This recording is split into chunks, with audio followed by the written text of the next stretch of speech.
اعوذ باللہ من الشیطان الرجیم بسم اللہ الرحمن الرحیم اللہم صلی علی محمد و آل محمد وعجل فرجہم اجمعین۔ السلام علیکم ورحمۃ اللہ وبرکاتہ۔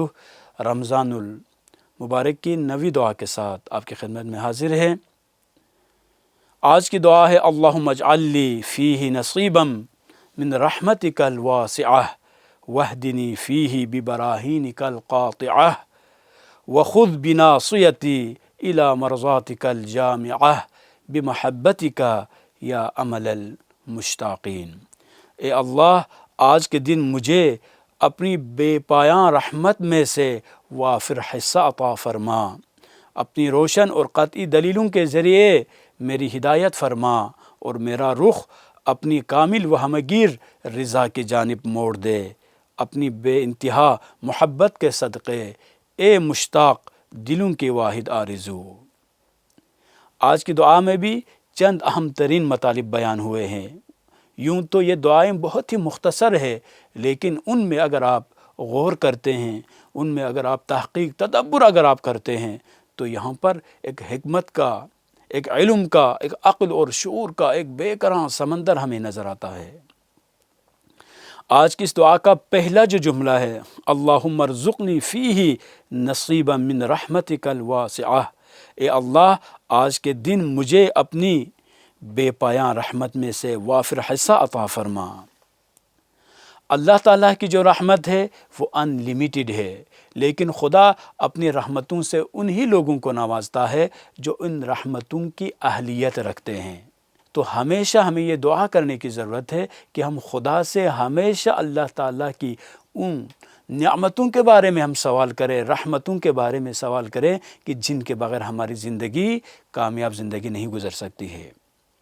اور دوسری جو بات، ہمیں اس بات کی طرف متوجہ ہونے کی ضرورت ہے کہ محدود رحمتیں اور نعمتوں پر اکتفا نہ کریں، بلکہ خدا سے دعا کریں۔ ہو سکتا ہے بہت ساری ایسی نعمتیں کہ جو میری ضرورت ہوں لیکن مجھے پتہ نہ ہو، اس لیے کہ اس ذات پر توکل کرتے ہوئے، اس ذات پر بھروسہ کرتے ہوئے، اس بارگاہ الہی میں پہنچ کر اپنے آپ کو پہنچا کر خدا سے دعا کریں، خدایا کہ اپنے پاس موجود اس بے پناہ رحمتوں میں سے مجھے کچھ حصہ عطا کرے۔ کہ خدا کی طرف سے اگر آپ رحمتوں کا سلسلہ اگر آپ کو ملنا شروع ہو جائے، اگر اللہ کی رحمتیں آپ کے شامل حال ہو جاتی ہے تو آپ کی یہ زندگی بھی ایک بامقصد زندگی بن جاتی ہے۔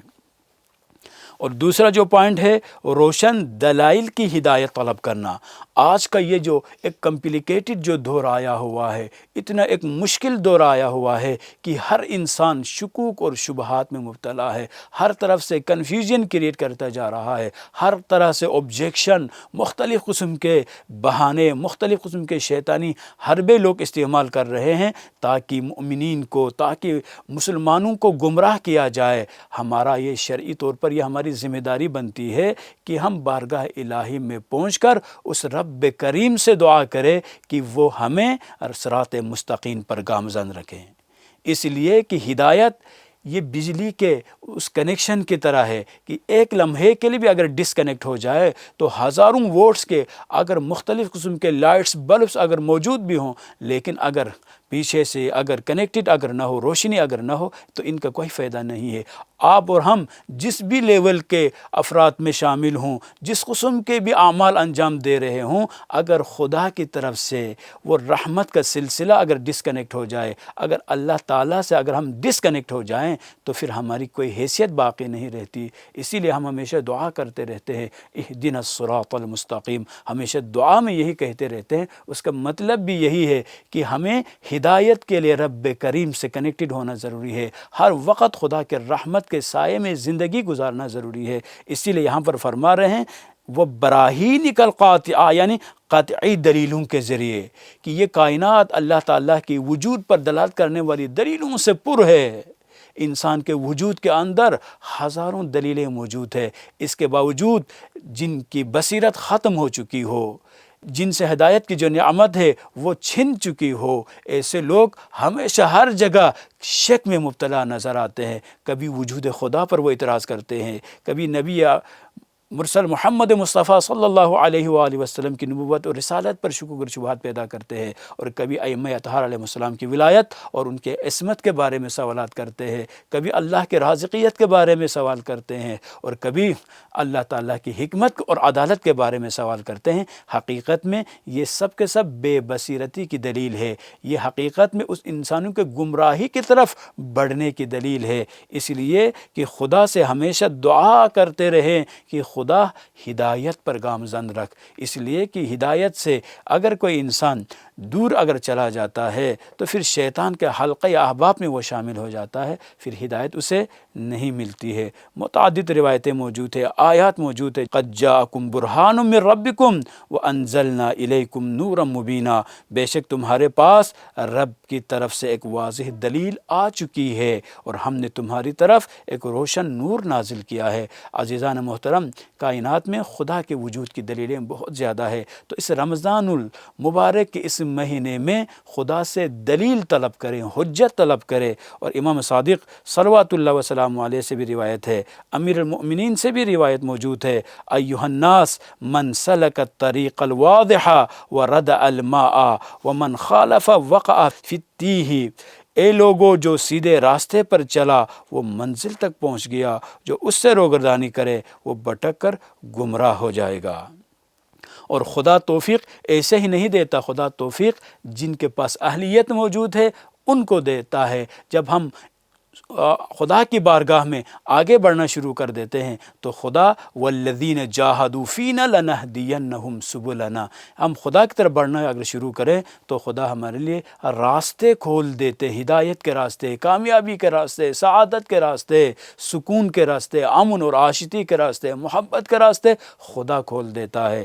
اور تیسرا جو اہم پوائنٹ جو اس دعا میں موجود ہے، اللہ کی رضا اور محبت کی جانب رہنمائی ہے۔ وَخُذْ بِنَاصِيَتِي إِلَى مَرْضَاتِكَ الْجَامِعَةِ، میرا رخ یعنی میری مہار پکڑ کر اپنی کامل و ہمگیر رضا کی جانب موڑ دے۔ یہ شکوہ و شکایات، یہ اللہ کی کبھی رحمتوں کی کمی کی شکایات، کبھی بارش کے ہونے پر اعتراض، کبھی نہ ہونے پر اعتراض، کبھی زندگی میں اپنی مطلوبہ چیزوں کے نہ ملنے پر اعتراض، کبھی زیادہ ملنے کی وجہ سے، یہ جو کترانا ہے، خلق الانسان ضعیفا، انسان کو ضعیف ناتواں خلق کیا گیا ہے، تو یہ مناسب نہیں ہے۔ اس لیے کہ ایک بندہ مومن ہمیشہ خدا کی اس تقسیم پر راضی رہتا ہے، محنت اور مشقت کو اپنی زندگی کا شعار بناتا ہے، لیکن جب محنت اور مشقت کے بعد نتیجے خدا پر چھوڑ دیتے ہیں اور خدا جو فیصلہ کرتا ہے اسی فیصلے پر وہ راضی رہتا ہے۔ اور تیسرا جو اہم پوائنٹ ہے وہ یہی ہے،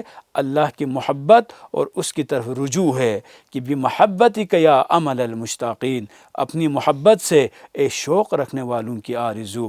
اللہ تعالیٰ کی محبت سب سے بڑی نعمت ہے اور وہی حقیقی کامیابی کی ضمانت ہے۔ امام صادق صلوات اللہ وسلام علیہ سے ایک روایت ہے، روایت کرنے والے یونس بن ظبیان ہے، وہ روایت کرتے ہیں کہ عبادت انجام دینے کے 3 طریقے موجود ہیں، ان میں سے تیسرا جو طریقہ ہے وہ طریقہ کیا ہے؟ وہ طریقہ یہ ہے، مولا فرماتے ہیں کہ میں اللہ عز و جل کی عبادت صرف اس کی محبت میں کرتا ہوں، نہ جنت کی لالچ ہے نہ جہنم کا خوف ہے، بلکہ اللہ تعالیٰ کو لائق عبادت سمجھ کر عبادت کرنا، یہی عین بندگی ہے، یہی شرف یافتہ و بزرگ ہستیوں کی عبادت ہے جو سراسر امن اور سکون ہے۔ اور اللہ تعالیٰ بھی ارشاد فرماتا ہے اور وہ اس دن کی ہولناکی سے محفوظ ہوں گے، یعنی جو خدا کی عبادت اور بندگی کرنے والے افراد ہوتے ہیں وہ قیامت کے دن سزا سے بچ جائیں گے۔ یوں اس دعا کو اگر ہم سمرائز کریں تو 4 پوائنٹس جو ہے ہم اس دعا سے اخذ کر سکتے ہیں۔ پہلا، اللہ کے رحمت طلب کرنا، کیونکہ رحمت کے بغیر کوئی نجات نہیں ہے۔ دوسرا پوائنٹ، ہدایت کی روشنی مانگنا تاکہ ہم گمراہی سے بچے رہے۔ اور چوتھا، اللہ کی رضا کی طرف بڑھنا، کیونکہ یہی اصل کامیابی ہے۔ اور لاسٹ ون ہے اللہ کی محبت طلب کرنا، کیونکہ وہی سب سے اعلیٰ نعمت ہے۔ والسلام علیکم ورحمۃ اللہ وبرکاتہ۔